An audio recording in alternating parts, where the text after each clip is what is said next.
Saya sebagai Kepala Kantor Kementerian Agama Pindrang merasa senang, bangga atas semangat yang diperlihatkan dan dilaksanakan di tempat ini.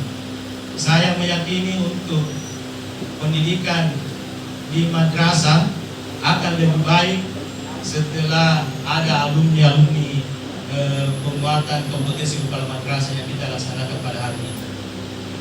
Bapak Ibu sekalian, saya sekalipun itu saya tahu bahwa peserta pada hari ini akan mengingat masa-masa kuliahnya.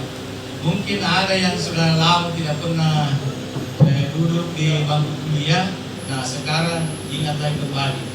Dan insya Allah kita akan mendapatkan pengetahuan, informasi mulai hari ini sampai dengan tanggal 7. Jadi berapa hari itu? Kalau ada yang tidak bisa itu habis gitu. Kemudian untuk peserta kali ini saya menyampaikan kepada Ibu Balai bahwa ini ada dua angkatan. Ada dua angkatan. Angkatan pertama itu antara kepala madrasah dan RA. Ini jumlahnya 31 peserta. Kemudian angkatan kedua itu seluruhnya adalah kepala RA semuanya. Dan saya yakin dan percaya bahwa guru RA ini, kepala madrasah RA ini juga akan menerima pelajaran seperti kepala madrasah yang hadir pada hari ini. Jadi ini angkatannya 2, tetapi tempat belajarnya sama. Dan insya Allah akan media suaranya juga insya Allah sama. Kalau satu media suara itu satu angkatan 4, maka ada 8 media suara yang harusnya ada. Dan insya Allah ibu-ibu sekalian, bapak-bapak sekalian,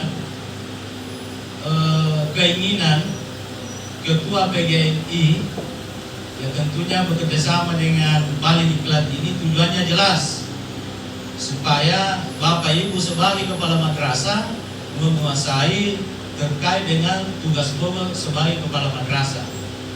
Kepala madrasah itu ya tentunya harus ada manajerialnya, kemudian supervisinya, kemudian juga usahanya, kemudian sifat sosialnya. Nah, keempat tugas pokok madrasah, kepala madrasah ini akan diperoleh di tempat ini insya Allah. Dan Bapak Ibu sekalian, tentu pengetahuan terkait dengan kepala madrasah, tentu bapak-bapak, ibu-ibu tidak perlu tadi saya jelaskan. Akan tetapi nanti di tempat ini Bapak Ibu mengklarifikasikan pengetahuan ibu, pengalaman ibu terkait dengan media suara yang ada. Karena terkadang informasi yang ada di media suara, mungkin ibu, bapak bukan saja pengetahuannya, tetapi itu sudah dipraktekkan secara langsung. Tetapi ada juga sebaliknya, melakukan sesuatu tugas kepala madrasah itu hanya belajar sendiri. Nah, kalau kita seorang siswa atau seorang masyarakat yang hanya belajar otodidak, biasanya kurang sempurna. Karena ada orang bijak mengatakan kalau ada orang tidak mempunyai guru, biasanya itu tersesat.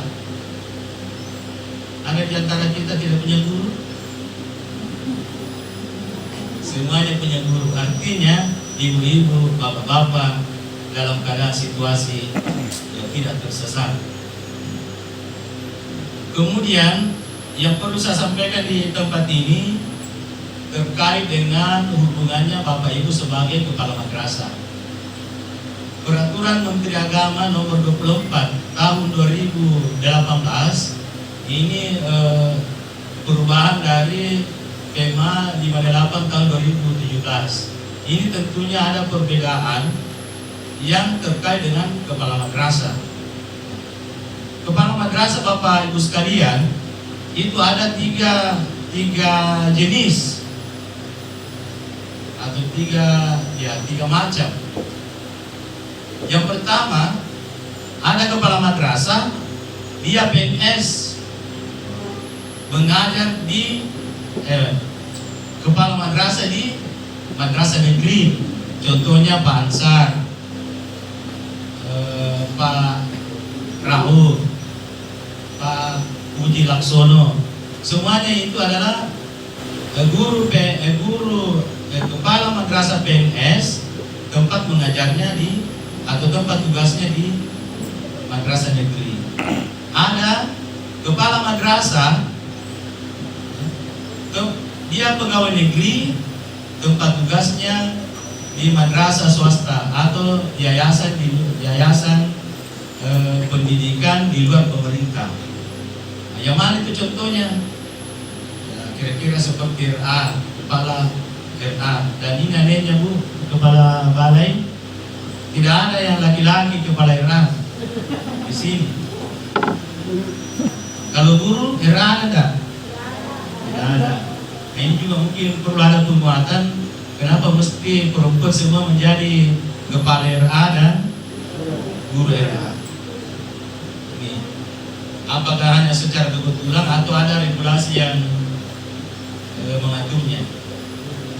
Kemudian ada kepala madrasah, dia non PNS dan dia menjadi kepala madrasah di yayasan di luar naungan pemerintah. Jadi biasanya disebutkan itu madrasah swasta atau swasta. Ada negeri swasta enggak? Tidak ada.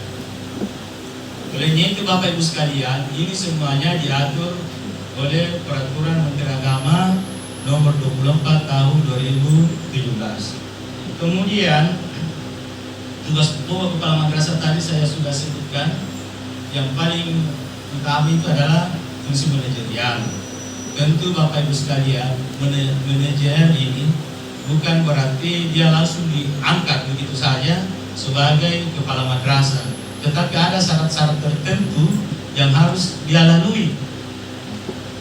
Jadi ini juga persyaratan untuk kepala madrasah sesuai dengan PMA nomor 24 tahun 2018 itu kriterianya paling tidak dimiliki ada 12 kriteria yang harus dia miliki.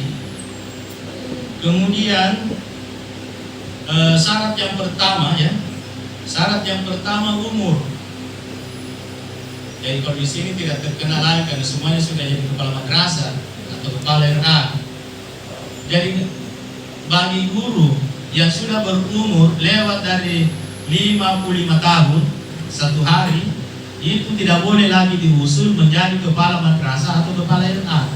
Baik guru baik PNS yang di kepala madrasah negeri atau swasta. Itu. Kemudian masa waktu kepala madrasah ini terutama yang di negeri itu batas waktunya itu 4 tahun. Dalam 1 tahun itu ada PKKM-nya. Pernah ada di PKKM di sini? Jangan-jangan tidak pernah ada. Sudah. Berapa kali? Itu dilakukan setiap tahun dan tahun keempat itu di total itu nilai. Kemudian hasil dari nilai itu tergambar di situ bahwa kalau nilainya sekian amat baik atau baik, cukup atau kurang. Kalau ini cukup saya kira untuk melanjutkan lagi atau diangkat lagi, dilanjutkan untuk menjadi kepala madrasah ini sebaiknya kalau sudah tahu nilainya cukup lebih baik minta untuk berhenti daripada berhentikan. Itu aturannya. Kemudian Bapak Ibu sekalian, apa syaratnya untuk menjadi 2 periode. Jadi satu periode 4 tahun, kemudian 2 periode menjadi 8 tahun. Kemudian bisa ke selanjutnya. Ada juga undang-undang secara khusus mengatur ini bahwa boleh menjadi kepala